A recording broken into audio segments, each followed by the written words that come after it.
Hello, chefs. Good morning. We're back again. I'm Isaiah, the young Jedi chef, here with the Dragon Warrior chef, German Lamb, and the Phoenix Warrior chef, Noreen.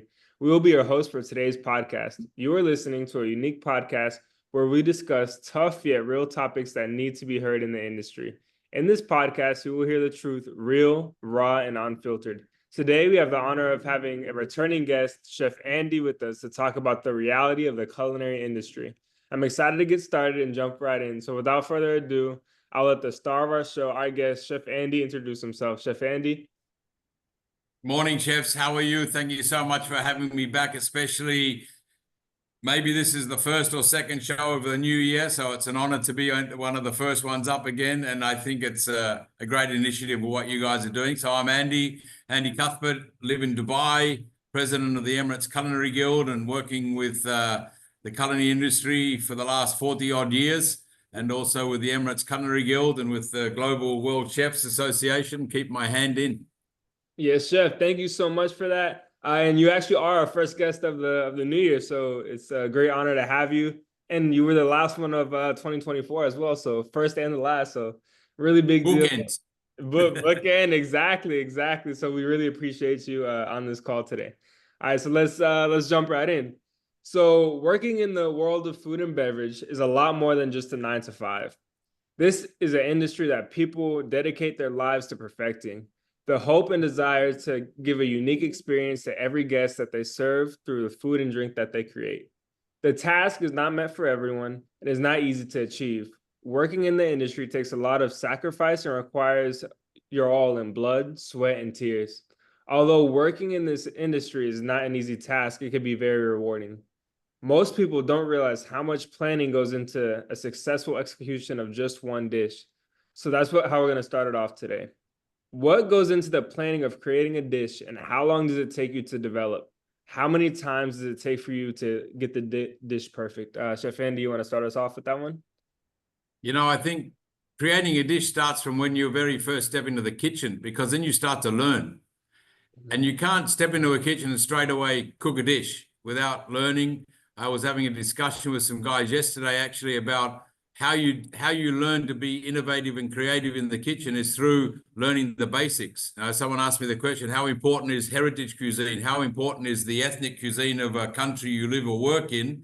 And then how does that transpire into your own cooking style? And I think that's one of the key elements, is that learning early and learning the right way early then gives you the opportunity to become creative. It's like mayonnaise. No one's ever going to invent mayonnaise again. But what can we do to revolutionize mayonnaise into another dish or into another aspect of what its original creation was about? Some crazy guy added egg yolks, warmed them up, and put butter in it.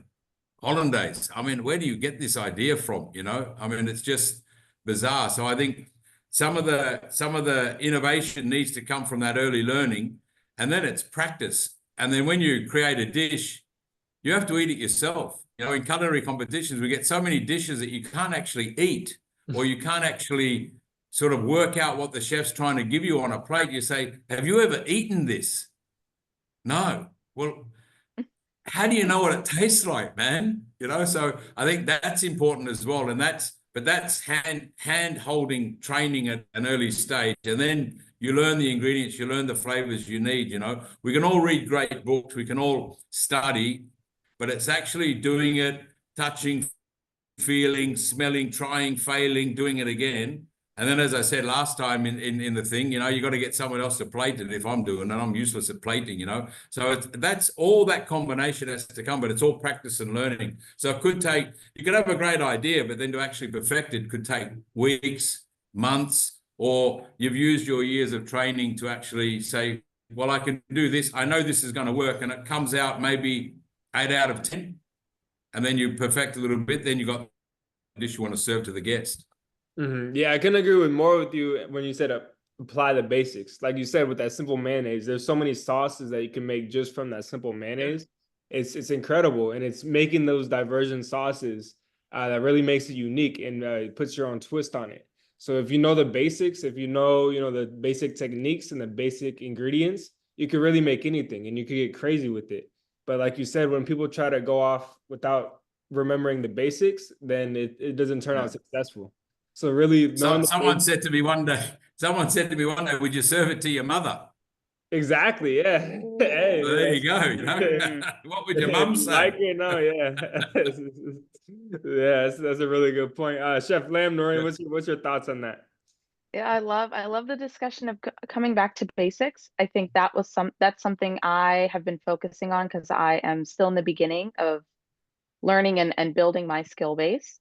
And it's something that I noticed about some other coworkers and peers that I had, especially in one of my classes. One of our final classes in culinary school was advanced cooking.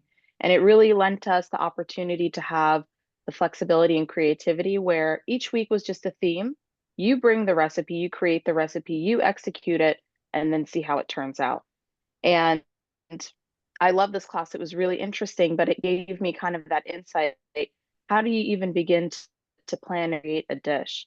And especially there's a theme, 1 week was vegan, 1 week was all meat, and all three courses have to have meat. What dessert has meat in it? The first thing that I did was go back to really authentic traditional recipes and understanding those techniques that, societies have already created for some of them centuries. These recipes have been around for so long. So how can I try to create something new without understanding what's already been done? That's important first. So I really love that point, and it's something that I'm working on now is creating that base so that I can use that to as like a launch pad to onto the Yeah. next creative thing. Yeah, that's so important because really in the food and beverage industry, same things if you want to talk about cocktails, the base has already been created. And it's the what you go from there and when you think, okay, how can I make this better? What can I change? If I change this ingredient, how will it turn out? That's really how great dishes are created. So great point, Noreen. Chef Lamb. Well, I'm going to go on a different path here. And instead of the food, 2025, you're talking about teaching. And that starts with chef, executive sous chefs, chef de cuisine, and cooks. So it starts from the top. So to me, the food part, like I always said, is the easiest part. Is teaching where the team is actually performing this 24/7 on a daily basis. So for me, I worked at McDonald's. I'm like, wow, McDonald's has a great system. They could take anyone off the street, anyone in the world, bang, bang, bang. What do? Consistent products. So for me, it's the mindset of today, it's totally different. And you got to think about the workforce. When I started, we had young guns, man. We had like soccer players. We were fit, we were fast, we were eager. Today, we have aunts and uncles and a few soccer players. So now you really got to think about it's not the food, it's how you're going to make this dish. And now the guest is going to receive it in a time, manner, fashion. And now they go, oh my God, it's beautiful. So, And consistency. yes. You get So it. for The me, consistency and getting the team to do it properly every day. That's a trick. Yeah. Because you're not there every day, right? Hopefully. Yeah, no, you're right. Yeah, consistency is key, and we'll touch on that a little bit later too. But when like you said, even McDonald's, even though the food might be basic and simple, they have a system. It comes out every time the same way you know what to expect every single time. Minus the ice cream machine being broken, it's consistency. So that's super, super important. So thank you so much for that, chefs. Yeah, So very true. exactly, right? So, as I stated before, working in the industry requires a lot of blood, sweat, and tears, and it is not easy. And at times, you may want to give up, but it's important to push through. So, what are some of the toughest moments that you have had to go through as a chef, and how did you recover? Chef, you want to start us off with that one? Oh, I think you got to do a lot of inward looking, like we spoke about last time. Some of the toughest things is coming into any new environment. That's really hard. You got to get your mindset around it, especially when you move country to country, continent to continent, multinational workforces, but also alluding to the auntie and uncle business, the age gaps. If you're a young guy and you got the auntie and uncles that you expect to do what you say, you got to learn how to manage that. So I went through some hard hard lessons about when I moved out to the Middle East on how to motivate the people. So I had to really reflect and really look inwards on what I was doing wrong first. And then, you got a soul search, right? But then that's up to you as well. That's what keeps us in the business. If you can crack that, then you move on to the next challenge. Yeah. Mm-hmm. As Chef Lamb said, the food is fine. Yeah. But it's the team around you. And I think they're the hardest lessons. He's right. The man management skill set and learning this different, even with the young people, I had a girl tell me, oh, I have to stand up all day. Yeah. You're gonna have to stand up all day, love. I'm really sorry, but you gotta stand up all day, except when you're having lunch, But that's education, that's learning from an early age, that's telling the truth when you walk into hospitality school. That's telling them the truth of what they're gonna have to expect for 40 years or 30 years, whatever it is. And then if you do your own restaurant, wow. If you don't look after your people, you end up working by yourself. Then you have burnout. That's when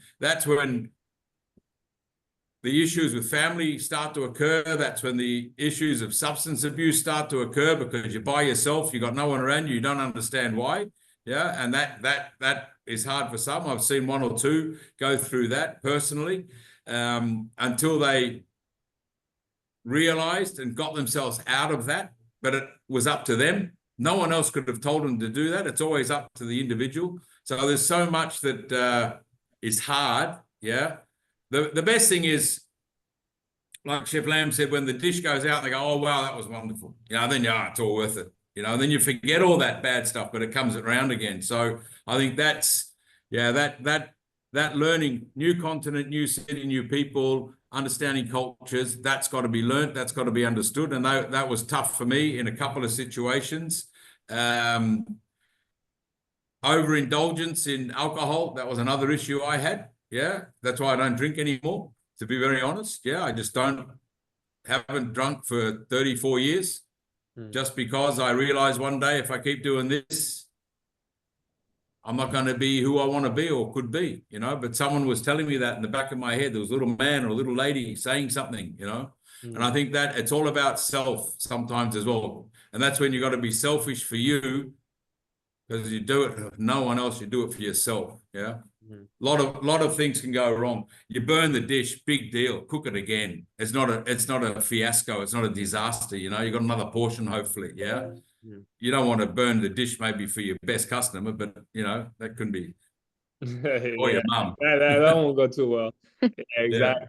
Yeah. And I like on that point, they said being prepared, having an extra ready, so that way in case something does happen, okay, it's an easy recovery. It's plan B.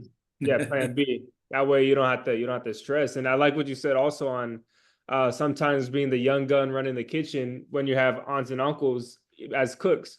They've been doing it for years and years. They're stuck in their ways. And when you come in and you're the young gun, they're like, who are you? We've been doing this forever. Why are you trying to lead us? So that's, I could see, I've never been in that position of leadership, but I know I've always been the youngest one in the kitchen. So from that perspective, it's kind of hard, but it's something you need to be confident in that way and learn how to lead people is super important. Super important. Got to get the auntie and uncles on side. Exactly. As soon as the people are on side, they go for it. They'll do anything for you. And there's no age. There's nothing. It's just chefs cooking together and and for the common goal, the smile of the guest. But that's tricky. And the aunties and uncles have to rethink of themselves as well. Like my age, I'm 61, so I have to think about people your age that I'm working with, and accept what their challenges are and what their expectations are. Exactly. Still got to stand up all day though in the kitchen. Yeah, that was pretty. That won't change, unfortunately. You can't change that at all. Noreen, Chef Lamb, what's your twist on it? I think Chef Andy, when you mentioned burnout, that kind of reminded me of something I experienced in healthcare, especially during COVID. I was definitely burnt out, as many of us were, and refocusing on the self was something that helped me recover, but also doing activities that I enjoy and I know we're Yeah. going to touch on this later in our episode today, but doing activities outside of work that you enjoy to kind of reignite and keep the flame of motivation going and your passion helps me recover difficult days. I'm Muslim, so I Yeah. fast for Ramadan, and working on the line in the summer in the heat, no water, no food, nothing, especially summer, the days are very long from sunrise to sunset. Those are really difficult days. They're very tough days.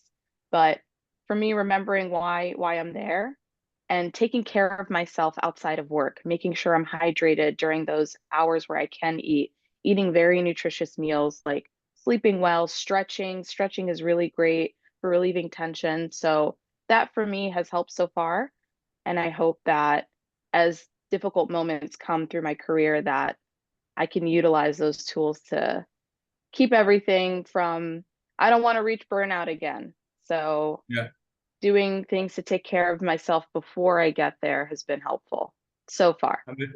Yeah, that cultural aspect you touch, I've been here 32, 33 years, and I know inside out the religion and inside Yes. out what the fasting colleagues go through and why they do it, how they do it. And the boys I work with and the girls that are fasting, in Ramadan, it's one of our biggest events days, and they're working not 6 hours, not 7 hours. They're doing 14, 15. We work in the Exactly. summer. We have Right. 30, 40 degrees. We're in kitchens. We're fasting. There's, the first week is very difficult. Week 2 and Yes. 3 is okay. Week 4, it's nearly done. We're nearly through it. But if you as a non-Muslim person that comes into the culture or any culture, then you don't understand, you haven't done your homework, then you don't understand. That's another layer of conflict that's just waiting to happen, because you just don't understand what that person's going through. Right. Absolutely. And I was lucky Yeah. at the time I had my chef. He understood, and I also asked, I need to take my break way later in the shift. I can't take it in the beginning because and that's fine if I do, but I'm just going to sit there. I can't have water and I can't have a meal. Is it okay if I have my break at sunset so I can break my fast? That was Yeah. totally fine, and that worked for me. So advocating for yourself as well as part of a team can help you through those tough moments. Let your managers know what's going on. Work together to find a solution that works for you. 100%. Yeah, thank you so much for that, Noreen. Taking, put it like you said, putting yourself first, knowing what works for you, will definitely help you in the kitchen and get you through those tough times. Chef Lamb. Well, I love this one right here because everyone talks about, the memories of pain. Mm, And pain is great because it's about growth, but then it's about support. The way I look at it is we have a lot of chefs who create amazing food and wine, omacases, tasting, banquets, feasts, you name it, for all celebration, for all cultures. But what we're not doing is teaching how you take the body, the mind, the spirit, and food in our industry, which is so beautiful. It really is, because I love this industry. So instead of cooking now, as like I always said, cooking's the easy part. The ingredients, it's going to come together and you're going to feel it, you're going to sense it in your heart. It's going to go, oh my God, I'm in love. But now it's just soft skill, and the soft skills are the hardest of someone's heart, someone's mind, someone's body. You have to teach them how to position themselves. Why you're doing this? Because for you to be successful.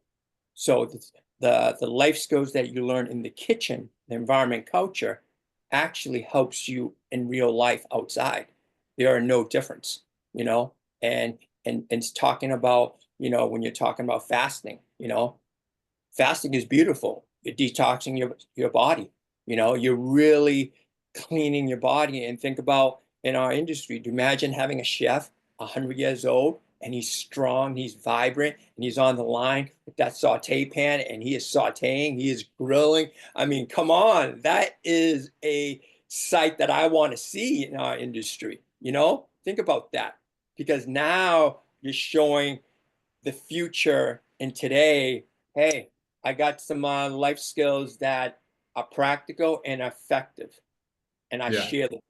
That's my approach. One of my old friends from here is down in Thailand. He must be over 80 now, and he cooks every night in his little restaurant with 24 seats. Francois, French guy, and he still Wow. does French food. He That's ran one of the best French restaurants out here for 30 odd years. Retired into Koh Samui in Thailand. Got a restaurant, and he's just in there with his 24 seats doing his French cuisine in Thailand. That's 80 Wow. plus. that's the I dream. mean, if we can be doing that, I tell you, and It's- he's happy, you know, he's smiling, he's always got a word and an ear, and he invites people in. If there's too many people, he just shuts the door and cooks for you. I mean, oh, Exactly. beautiful. That's the dream. Once that passion is Yeah. there, once that love for it is there, you'll always have it. And like Chef Lamb said, that cooking develops discipline, it develops timeliness, it develops so much. And even yesterday, I was making dinner for myself, and as I was cutting the vegetables, I was like, "Wow, this is showing discipline." Each piece of vegetable has to be the same size, the same consistency. You know, if I'm worried too much on cutting and then I'm forget about what's in the oven, you know, it's gonna burn. So timeliness is important. So really everything is everything kind of in life. You know, if you're late to a meeting, well, then you get in trouble. If you're not disciplined with yourself, well, then you're slacking off and the product won't. So everything kind of ties together. The kitchen, it teaches you so much. So thank you so much, chefs, for Yeah, that. the discipline is there, yeah. Exactly. Kitchen teaches you discipline, timing, Everything. working, Everything. you know, responsibility. It's discipline. Discipline itself is just key in the kitchen. It is super, super important. And kind of like as we touched on before, as chefs, it's important to realize that we are a part of a team and that if one member of our team fails, then we all go down and we all fail. So it's like when you plate a dish, one misplaced item on a plate or one ingredient that's off tasting can make or break the guest experience. So as a chef, it's our job to make sure that everything leaves the kitchen the way it's intended to leave. So that's going to kind of lead us on to our next question. How do you ensure consistency in your dishes? And what expectations or standards do you set for your cooks? Chef Andy, you want to start us off? I think you as the leader, you have to set the expectation. You have to, one, know the expectation yourself, but then you have to make sure that you guide and hold the hand and you set the expectation. You tell the people what you want. Yeah. Many phases of leadership. That phase is dictatorship that we hopefully goes into democracy. Yeah.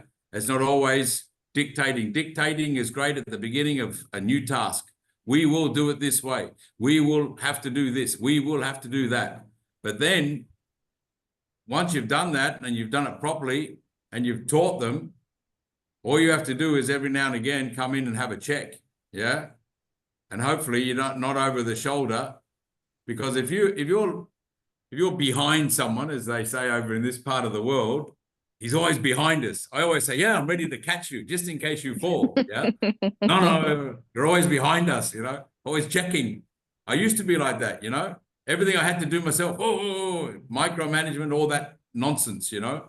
But we gotta be firm at the beginning, because this is the way we want to do it.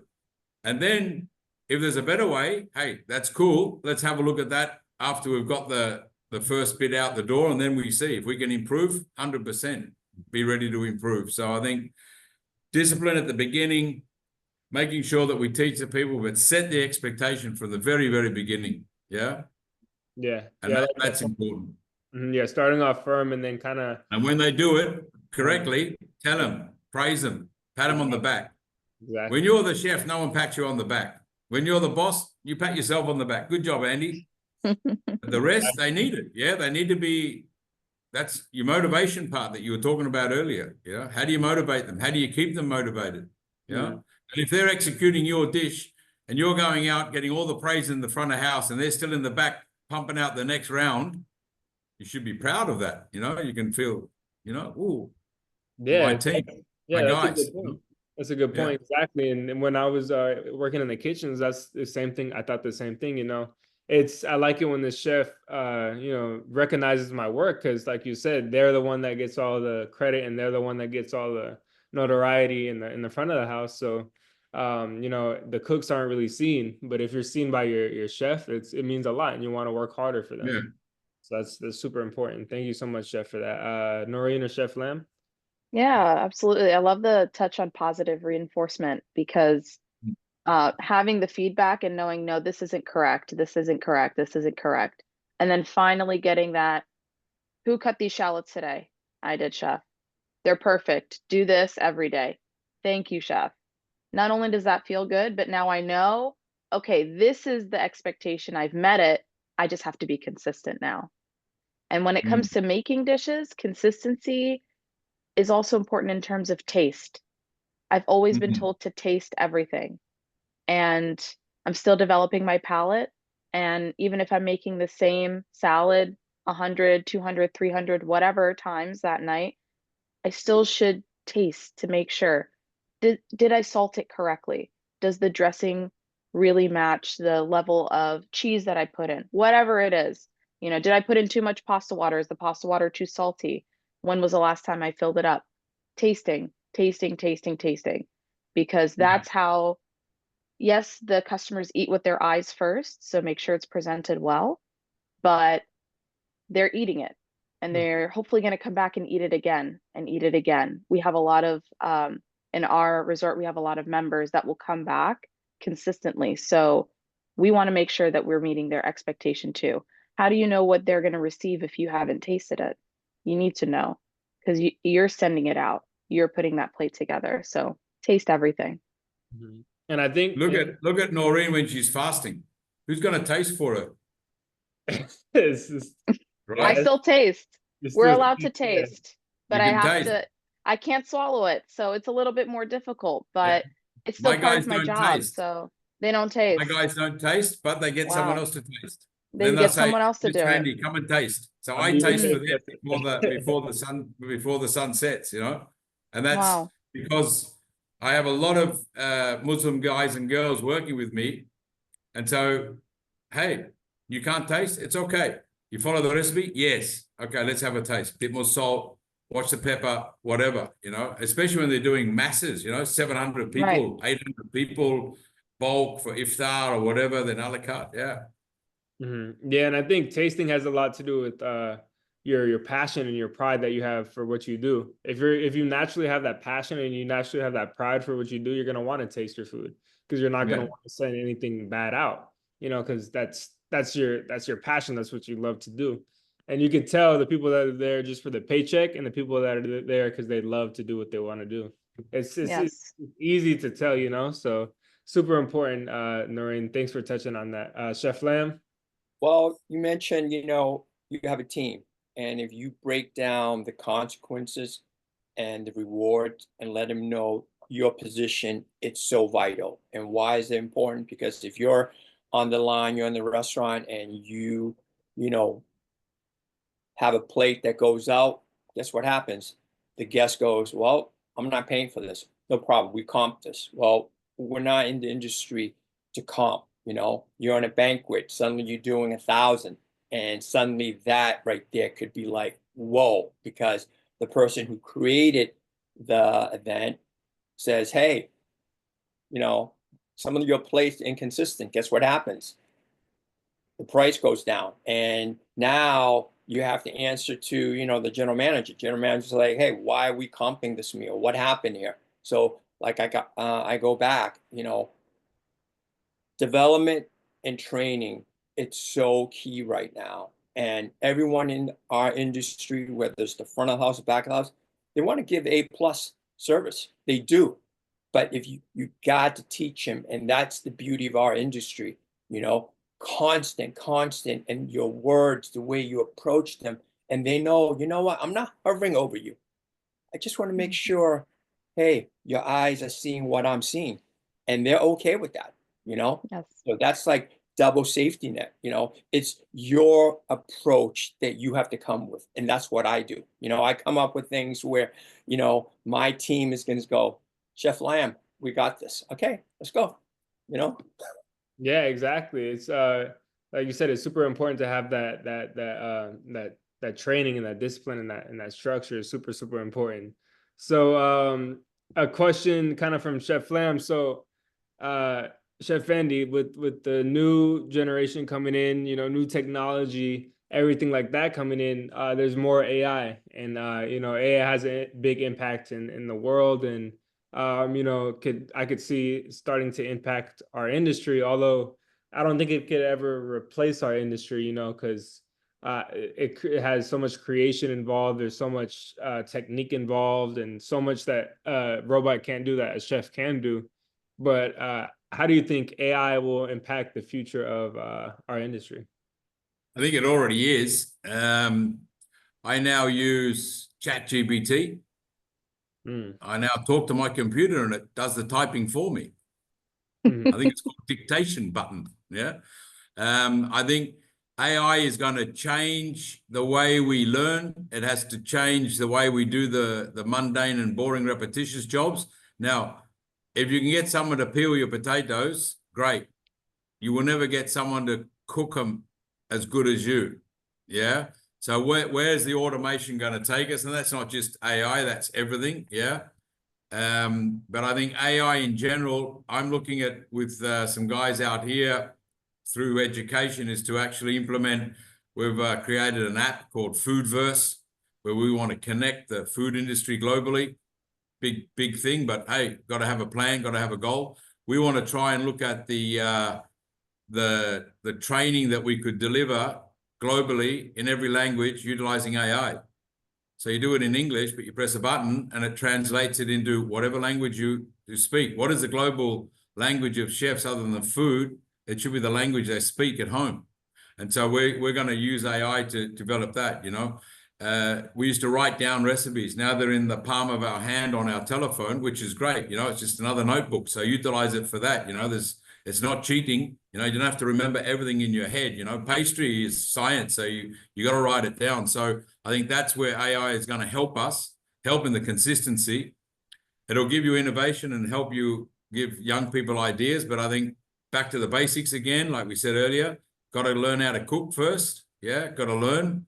I think it's just going to be, I think we're all going to use AI differently and see where it takes us at the moment. And I think cooking, you got to feel the food, you got to touch it, you got to smell it, you got to taste it. And I don't think that will ever be replaced. We as cooks will continue to do that. How we can use AI to make our lives easier, our life better.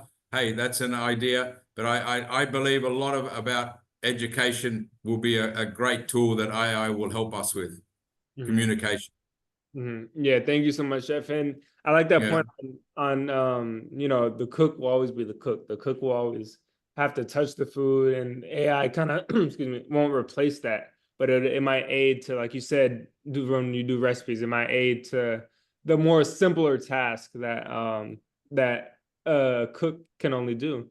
I mean, a cook, that robot can't do. So thank you so much for that, Chef. Yeah. The physical act of cooking will still need to be done. Exactly. Financial calculations, food costing, maybe, hey, nutritional facts are going to be so easy to come by now. We were always very wary years ago not to write too many nutritional facts on your menu because you weren't a nutritionist. You weren't sure of the makeup of your complete ingredient to make sure you're actually telling the people, yes, this is only 100